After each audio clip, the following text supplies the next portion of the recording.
चलिए आज हम बताने जा रहे हैं केमिस्ट्री का नया अध्याय। ठीक है, तो आपको टेंशन नहीं लेना है, सारा का सारा मैं आपको बता दूंगा। ठीक है, और आपको मेरा यानी कि सिद्धांत है कि आपको मैं समझाऊंगा, क्योंकि मैथ समाप्त होने के बाद एक आध अध्याय कुछ बच गया है। ठीक है, उसको भी मैं बता दूंगा। ठीक है, मैथ समाप्त होने के बाद विज्ञान का बायोलॉजी समाप्त कर दिए हैं, जीव विज्ञान विज्ञान का एक भौतिक किताब है उसको भी समाप्त कर दिए। अब रसायन शास्त्र भी आज से कल तक मैं समाप्त कर दूंगा। ठीक है, तो याद रखिएगा। तो ध्यान दीजिएगा, Fe2O3 2Al यानी कि फेरस ऑक्साइड और एल्यूमिनियम है, तो इससे किस प्रकार का अभिक्रिया बनता है? तो विस्थापन अभिक्रिया। विस्थापन अभिक्रिया में क्या होता है? ध्यान दीजिएगा, विस्थापन। तो विस्थापन अभिक्रिया में होता है अपना स्थान छोड़कर दूसरा का स्थान ग्रहण कर लेता है। जैसे O3 है तो उसके जगह K आ गया, यानी कि इसी पर ध्यान दीजिएगा। Fe2 जो है Fe के जगह K आ गया, Al आ गया, यानी Fe के जगह क्या आ गया है? Al, और O3 है तो O3 यहाँ पर देख सकते हैं। अब इसके जगह Al जो था इसके जगह क्या आ गया? Fe, यानी वही हुआ, विस्थापन अभिक्रिया कहलाता है उसे। तो याद रखिएगा, अगर परीक्षा में आ जाएंगे कि विस्थापन अभिक्रिया किसे कहते हैं, तो अपना स्थान छोड़कर दूसरे का स्थान ग्रहण कर लेता है उसे विस्थापन अभिक्रिया कहते हैं। तो याद रखिएगा, यहाँ पर है O3 तो यहाँ भी है O3, लेकिन इसमें क्या था? Fe, लेकिन उसके जगह क्या आ गया?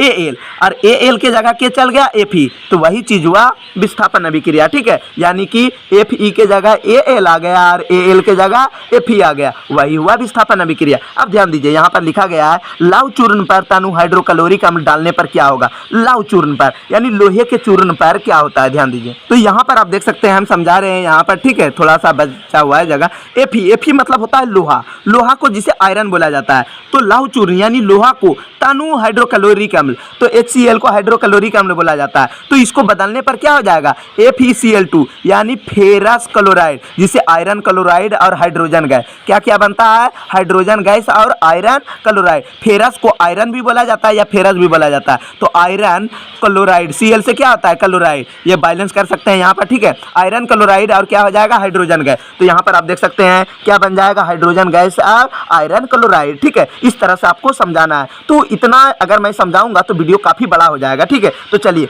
नीचे दिए गए अभिक्रिया में कौन सा कथन सही है? तो यहाँ पर जो है ये जो दिखाई दे रहा है, क्या दिखाई दे रहा है? यानी शीशा उपचयित हो रहा है। यहाँ पर जो देख रहे हैं शीशा उपचयित हो रहा है और कार्बन डाइऑक्साइड अपचयित हो रहा है, तो ये वाला होगा। ठीक है, उसके बाद आप देख सकते हैं, तो यानी एक नंबर, एक और दो दोनों सही होगा, यानी एक और दो दोनों सही होगा, इसलिए एक नंबर होगा। यानी शीशा अपचयित हो रहा है और CO2 जो है कार्बन डाइऑक्साइड क्या हो रहा है? उपचयित हो रहा है, यानी गैस बन रहा है। ठीक है, यहाँ पर देखिए BaCl2 किस प्रकार की अभिक्रिया है? तो द्विविस्थापन अभिक्रिया। द्विविस्थापन अभिक्रिया में क्या होता है?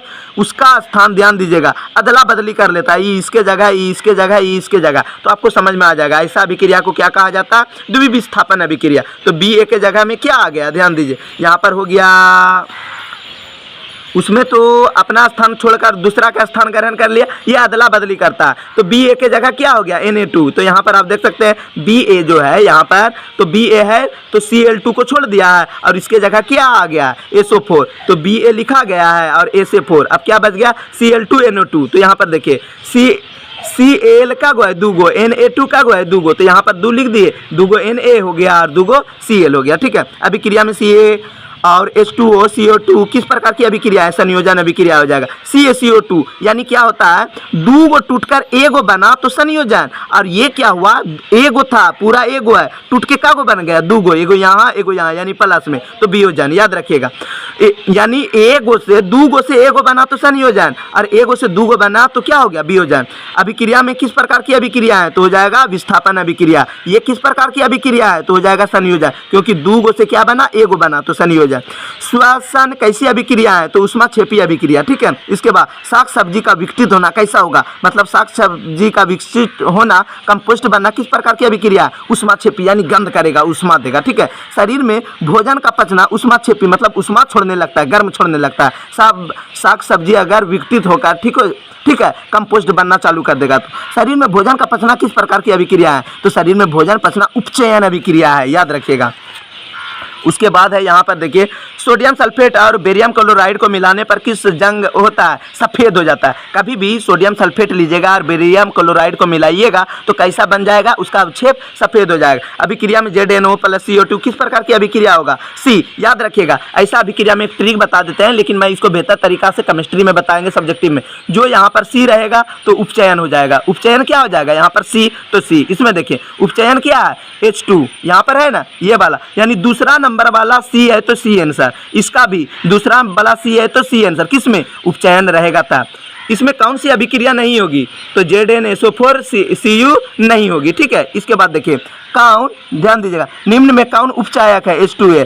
दीवारों पर सफेदी करने के लिए किसका उपयोग किया जाता है, तो हो जाएगा CaOH का होल 2 यानी कैल्शियम हाइड्रोक्साइड। अब थोड़ा सा अंधकार हो रहा है, वीडियो कहीं रुक ना जाए, ध्यान दीजिएगा, मतलब अंधकार में वीडियो को रोकना पड़ जाएगा। निम्न में से कौन सा उत्पाद लेड नाइट्रोजन गर्म करने पर प्राप्त होता है, तो Na2 और O2, मतलब गर्म करने पर ये वाला लेड नाइट्रेट का निर्माण होगा। चिप्स की थैली, चिप्स आपको पता होगा, जो आप खाते हैं कुड़कुड़े, ये सब में बहुत बड़ा जो मिलता है कूड़े हुआ, टेढ़े मेढ़े हुआ पैकेट रहता है, तो आप लोगों को लगता होगा कि उसमें गैस भर देता है कि ज़्यादा लगेगा। नहीं, वैसा बात नहीं है। गैस इसलिए भरा जाता है, तो गैस इसलिए भरा जाता है ताकि गैस भरने से बहुत दिनों तक रखने के बावजूद भी खराब नहीं होगा, इसलिए भरा जाता है। ये मत सोचिएगा कि ज़्यादा लगने के लिए भर देता है, हवा भर देता है, नहीं। तो वह कौन सा गैस भरा जाता है, नाइट्रोजन गैस। काली चूना CO2 पर जब जल डाला जाता है तो कैसी अभिक्रिया होती है, ऊष्माक्षेपीय अभिक्रिया। जब मैग्नीशियम फीते को गर्म किया जाता है तो मैग्नीशियम ऑक्साइड बनता है। इसके बाद रासायनिक समीकरण को संतुलित करने को